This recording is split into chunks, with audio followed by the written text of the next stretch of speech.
क्या चुनाव आयोग पर संकट आ सकता है? विपक्ष ने बड़ा खेल कर दिया है। बिल्कुल सही।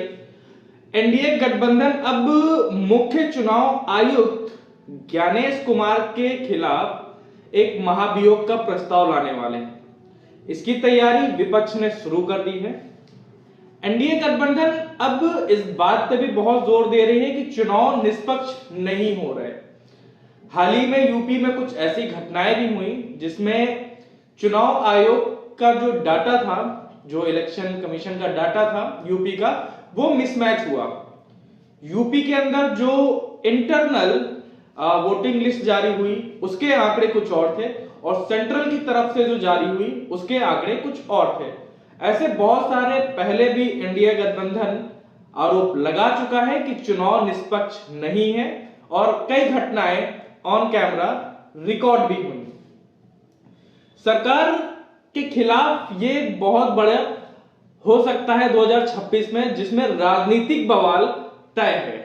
अगर ये महाभियोग का प्रस्ताव ले आते हैं और ये पास हो जाता है, जिसकी संभावनाएं तो नहीं है क्योंकि मेजॉरिटी अभी मोदी सरकार के पास है, तो पर इस पे भी गौर किया जा सकता है कि अगर इन केस ये प्रस्ताव पारित हो गया तो 2026 का सबसे बड़ा राजनीतिक ड्रामा संसद में होने वाला है, जिसकी शुरुआत आने वाले चंद दिनों में हो जाएगी। अब देखने वाली बात यह है कि एनडीए गठबंधन ये सिर्फ सच्चाई की लड़ाई लड़ रही है या एनडीए का पलटवार है या सिर्फ एक राजनीतिक ड्रामा। यह प्रस्ताव आगे चल के संसद में जबरदस्त टकराव लाने वाला है।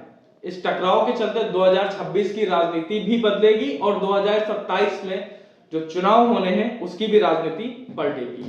5 राज्यों में 2027 में चुनाव है और उसके मद्देनजर ये बात बहुत ज्यादा इंपॉर्टेंट रख रही है कि क्या ये महाभियोग प्रस्ताव लाएंगे, अगर लाएंगे क्या ये पारित होगा। अगर ये पास होता है तो मोदी सरकार की एक और हार होगी ट्रेड डील के बाद, अमेरिका और Bharat trade deal. America Bharat trade deal को मैंने इसलिए कहा क्योंकि ये ट्रेड डील दबाव में हुई।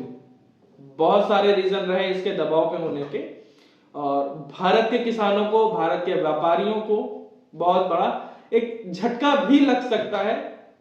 आज से कुछ साल पहले जो टैरिफ 3% पे हुआ करता था, आज के टाइम पे वो 18% पे, तो एक हम हार भी कह सकते हैं इस सरकार की। और इस तरह की जितनी भी राजनीतिक खबरें हैं उसको सरकार डिकोड